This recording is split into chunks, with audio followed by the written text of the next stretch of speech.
இருக்கும் அன்னைய தின நல்வாழ்த்துக்கள். இந்த வீடியோ பார்த்திங்கன்னா வெள்ளிக்கிழமை அன்றைக்கி எடுத்தது. காலையில் இந்த வீடு வாசல்லாம் சுத்தம் பண்ணிவிட்டு வாசலில் சாணி போட்டு கோலம் போட்டு வச்சேன். ஏதோ வண்டி வந்து ஏற்றி வச்சுட்டு போயிடுச்சு. அதுக்கப்புறம் சாமி பூவெல்லாம் பறித்து வச்சுட்டு அடுப்பு மேடையெல்லாம் துடைச்சிட்டு பூ போட்டு வச்சு மஞ்சள் குங்குமம்லாம் வச்சு கோலம்லாம் போட்டு அழகாக நீட்டாக வச்சுட்டேன். இன்றைக்கி சாப்பாடு வந்து பார்த்திங்கன்னா வந்து 1 பாட் பிரியாணி போல் 1 பாட் வந்து நம்ம சாம்பார் சாதம் வந்து சேர்ப்போம். குக்கர்லேயே வந்து அரிசி பருப்பு ஊற வச்சுட்டேன் முன்னாடியே. காய்கறி வந்து பார்த்திங்கன்னா கத்திரிக்காய், பலாக்கொட்டை, அப்புறம் கொத்தவரங்காய், வெங்காயம், தக்காளி. இப்போ இந்த காய்கறி எல்லாமே நம்ம வீட்டு செடியில் பறித்தது தான்.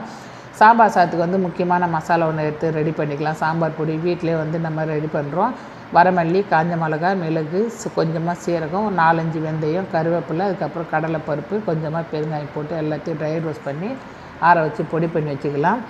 இந்த பொடி போட்டிங்கன்னா சாம்பார் சாதம் ரொம்ப சூப்பராக இருக்கும். டக்கராக குக்கர் காஞ்சது, எண்ணெய், கடுகு, உளுந்து, காஞ்ச மிளகா, வெங்காயம், தக்காளி, நறுக்கி வச்ச காய்கறிலாம் போட்டு நல்லா வதக்கிட்டு கொஞ்சமாக மஞ்சள்தூள், காரத்தூள், மல்லித்தூள், அதுக்கப்புறம் நம்ம வச்சுருக்க சாம்பார் பொடியும் சேர்த்து நல்லா வதக்கி விட்டுட்டு ஊற வச்சுருக்க அரிசி பருப்பையும் சேர்த்து நல்லா வதக்கி விட்டு ஒரு 2-3 விசில் வச்சு எடுத்துட்டா கரெக்டாக இருக்கும்.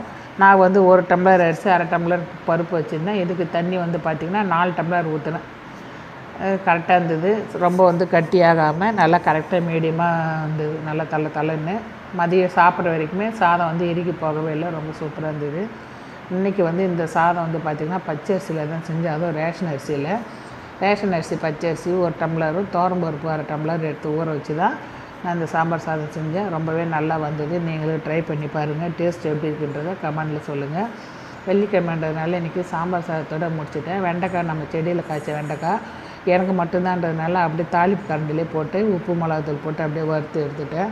சாப்பாடு வந்து தயாராகிடுச்சு. சாம்பார் சாதமும் வெண்டைக்காய் பொரியலும் ஆஃபீஸ்க்கு எனக்கு அப்படியே டப்பாவில் வந்து ரெடி பண்ணி வச்சுட்டேன். கலரி நல்லா தள்ளுன்னு கரெக்டாக இருந்தது. அளவு பதலாம் ரொம்பவும் சூப்பராக இருந்தது சாம்பார் சாதம்.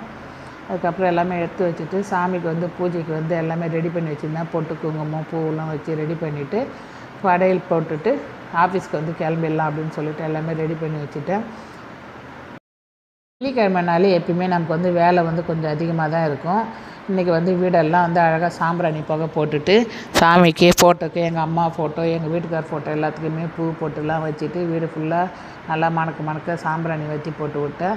அதுக்கப்புறம் வற்றி கல்பனை காமிச்சிட்டு சாமியெல்லாம் கும்பிட்டுட்டு இந்த வருஷம் சித்ரா பௌர்ணமி வந்து திங்கட்கிழமை வருது. அதனால் வந்து வியாழன், வெள்ளி, சனி, ஞாயிறு 5 நாள் வந்து மகாலட்சுமி தாயாருக்கு வந்து மஞ்சள் வந்து விரலி மஞ்சள் வச்சு பூஜை பண்ணிட்டு வந்தேன். நல்லது நடக்கும் அப்படின்னு சொல்லி ஒரு வீடியோ பார்த்தேன். சரி நம்மளும் அதை ஃபாலோ பண்ணலாம் அப்படின்னு சொல்லிட்டு இன்றைக்கி வந்து 2வது நாளாக சாமிக்கு வந்து மஞ்சள் வச்சு காலையில் விளக்கேற்றிட்டேன். ஆஃபீஸ்க்கு வந்தாச்சு. நான் எங்கே வேலை செய்கிறேன்றதை எந்நேரம் நீங்கள் கண்டுபிடிச்சிருப்பீங்கன்னு நினைக்கிறேன்.